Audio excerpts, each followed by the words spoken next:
नमस्कार, आर के त्यागी, गाजियाबाद, दिल्ली, एनसीआर। ओम सच्ची जनवानी नमे चैनल पर आपका स्वागत है। प्लीज़ सब्सक्राइब दी चैनल और वीडियो को शेयर करें ताकि ऑल सेक्शंस ऑफ सोसाइटी तक जाए, ऑल सेक्शंस ऑफ रिटायरीज तक जाए, all sections of political parties तक जाए और पब्लिक एट लार्ज तक जाए, गवर्नमेंट तक जाए, ताकि गवर्नमेंट उस पर विचार करे और पॉजिटिव एक्शन ले, पॉजिटिवली कंसिडर करें और हमारे रिटायरी फ्रेंड्स मोटिवेट और मोबिलाइज हों।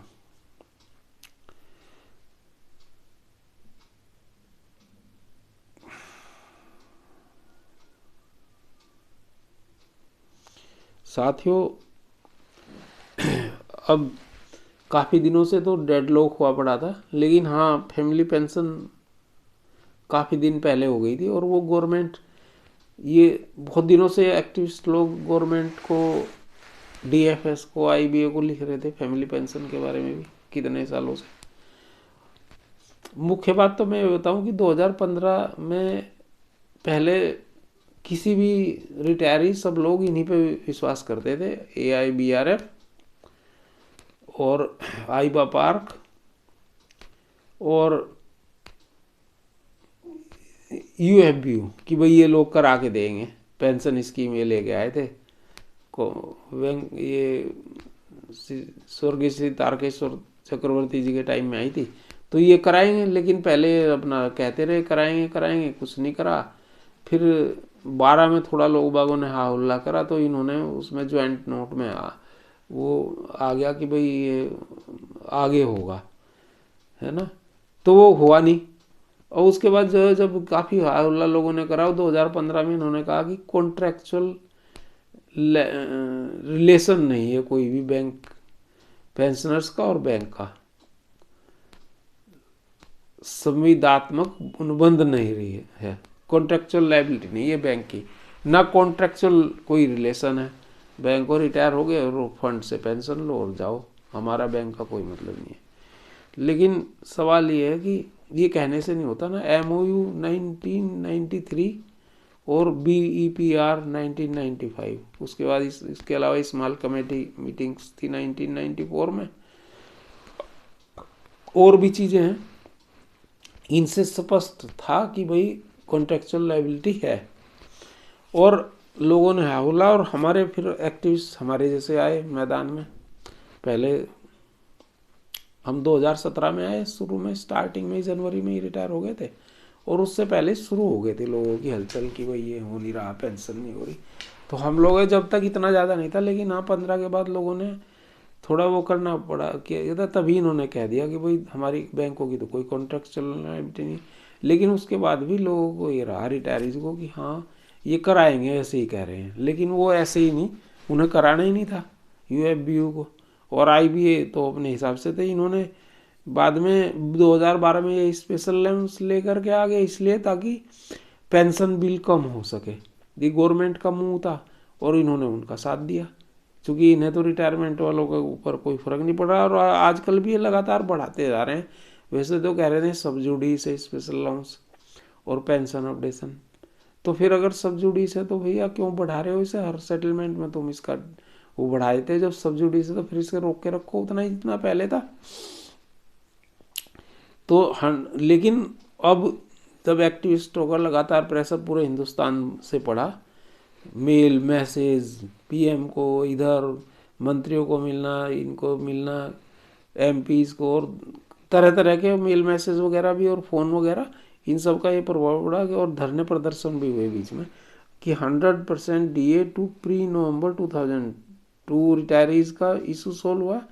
पहले फैमिली पेंशन का हुआ था, और एक्स ग्रेशिया टू pre-1986 ये हुआ, और पेंशन ऑप्शन टू रिजाइनीज और ex gratia to pensioners till 31/2022 तक, और ये चीज़ें निकल करके आई उसमें से।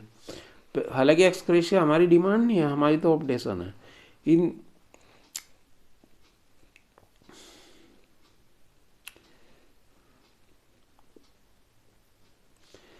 उन्होंने कहा था कॉन्ट्रेक्चुअल रिलेशनशिप नहीं है बैंक की और पेंशनर की। और उन्होंने कहा था गुड बाई करते हैं हम पेंशन्स को, कोई पेंशन्स का वो नहीं है। लेकिन हमारा तो रिलेशन तभी हो गया था ना जब हमने अपना कंट्रीब्यूटरी पीएफ बैंक को वापस करा। उन्होंने हमारे खाते से निकाल करके हमारा जो पीएफ का खाता था जिसमें था उसमें से कंट्रीब्यूटरी निकाला और उसका ब्याज निकाला और वापस पेंशन फंड में डाल दिया। तो उसी दिन से बैंक बाध्यकारी है उनके ऊपर वो रेगुलेशंस MOU 1993 और BEPR 1995 जिसमें 35(1) है धारा और अपेंडिक्स 1 है जो 2003 में अमेंड हुआ था। वो एक समय सीमा के लिए था 1986 से 1997 के लिए, लेकिन उसके बाद 2003 में वो अमेंड हुआ था और आगे के लिए था, जिसको ये जो है मिस इंटरप्रेट करते हैं।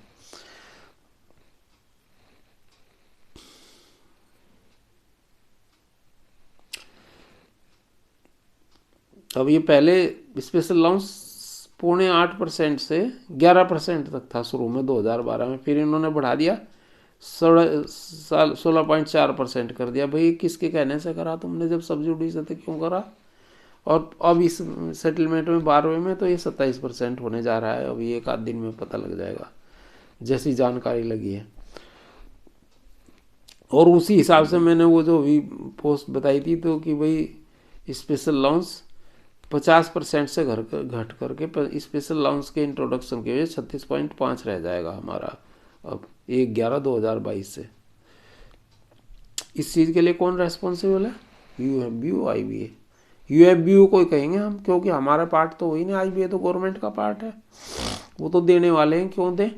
हालांकि एक्सक्रेशिया उन्होंने ही दिया है, इनकी डिमांड नहीं थी एक्सक्रेशिया की, ये उनकी डिमांड थी क्योंकि गवर्नमेंट पूरे प्रेशर में है और उन्हें पता है कि भाई ये 7-8 लोग हैं, 7.25 लाख, और इनके भी दुनिया भर का हुआ है 7.25 लाख का मतलब 40 लाख वोट हमारे भी हैं, हमारे बच्चे हैं और हैं, उनके स्पाउस हैं, कईयों के तो पोते भी वोट देने जाते हैं।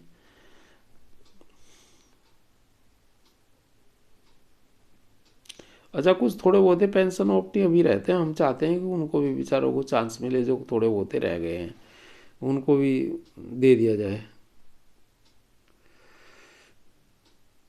ये सब्सिडीज वाली तो इन्होंने कहानी बना रखी, कोई सब्सिडीज नहीं, out of the court settlement होते हैं या उसमें लिखा जाता है एग्रीमेंट में subject to the court decision, और उसमें उसका कोर्ट का नंबर डाल दिया जाता है या कोर्ट से परमिशन लेके जैसे अभी स्टेट बैंक में किया है इन्होंने 40 से 50% कमेटी फॉर्म करके और वो कर दिया।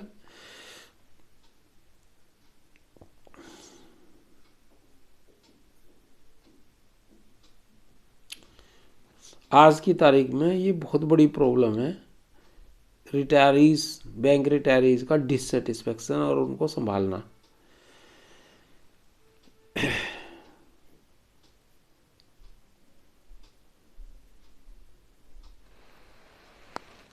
Today, if there is any hot topic about banking in the legislature, executive and corridors of power, it is issue of bank pensioners।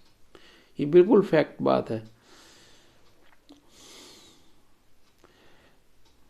और इसीलिए हमने 4 तारीख का धरना लगाया है, 4 फरवरी 2023 को जंतर मंतर पर, 2024 को जंतर मंतर पर, और इसके बाद 22 फरवरी को भी धरना आएगा दूसरी यूनियन का। सभी को उसमें सब में सम्मिलित होना है।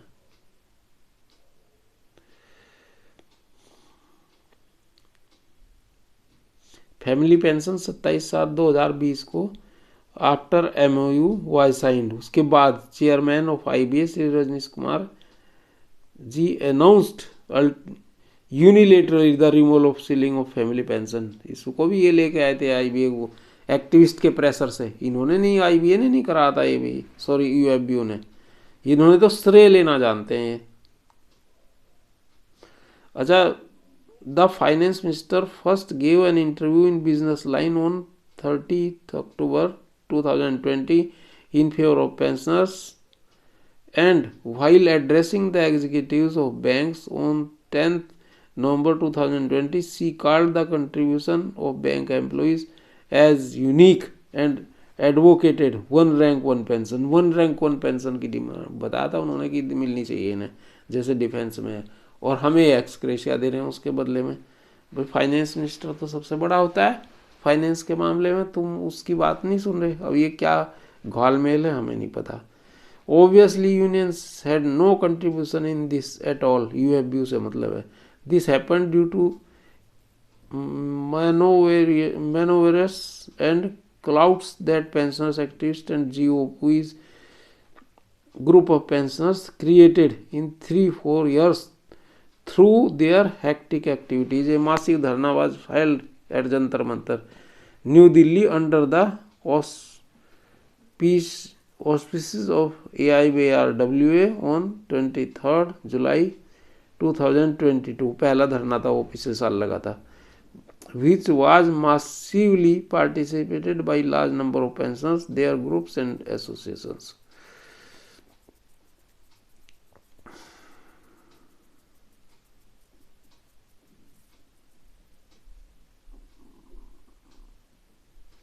अच्छा, ये एक इन्होंने BMS वाले भी गए थे, गिरीश आर्य जी थे और थे इनके एक सेक्रेटरी थे, नेशनल सेक्रेटरी थे पंड्या जी या जो भी थे, ये भी मिले थे फाइनेंस मिनिस्टर से, 2 बार मिल चुके हैं पहले। एक 23/7/2022 नहीं, एक तो ये 27 जुलाई 2023 में मुलाकात की थी, डेलीगेशन लेके गए थे। नेशनल प्रेसिडेंट थे इनके BMS के पंड्या जी, और ये नेशनल सेक्रेटरी थे गिरीश चंद्र आर्य जी, और भी थे इनके कुछ और लीडर्स। तो कई ये विशिष्ट मंच लेके इसमें इन्होंने कई पॉइंट रखे थे, जिसमें pension revision on RBI line, 100% deneutralization, pension on special allowance, health insurance on bank cost, pension option to resignees और regularization of daily wages PNs and 5-day banking. और ये इसकी दिसंबर तक ही होना चाहिए। वैसे गवर्नमेंट खुद ही इलेक्शन की वजह से चाह रही थी दिसंबर तक करना है इसको। और 45 मिनट इनकी बात हुई थी पहले शुरू में, और बाद में एक बार हुई थी।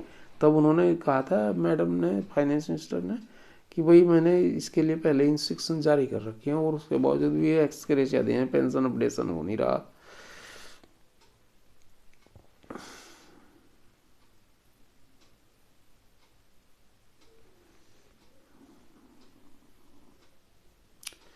अब ये कह रहे हैं कि हम इंटरिम रिलीफ दे रहे हैं।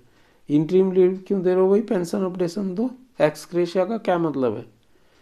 आप देते रहो एक्स ग्रेशिया, आप खाते में हमारे डालते रहो, हमें तो पेंशन अपडेशन चाहिए ना। Ex gratia is not a substitute to pension updation. Keeping this principle stand in mind, we will continue to follow the vigorously our demand और pension updation on RBI lines with more force than before. Ex gratia is an interim arrangement, not a fulfillment of our right. Pension revision is our right. We leave it to pensioners and working bank men to decide as to who are the legitimate achievers of these above said achievements. Unions have proved to be useless in pensioners case. तो ये चीज है। और जितने दोषी IBA है उतने ही दोषी UFBU भी है, और AIBRF जैसी हमारी रिटायरी संगठन भी जो कुछ नहीं कर रही सिवाय वो चंदे इकट्ठे करने के और लोगों को इकट्ठा करने के, क्योंकि हमारे 3 लाख मेंबर हैं, 3.25 लाख है, बस उतना ही करते हैं। और इस कड़वे सच को ये स्वीकार भी नहीं करना चाहते सहजता से। आलोचनाएं इनकी होती हैं सार्वजनिक है, और बुराइयां सर्वव्यापी हैं, ये होंगी।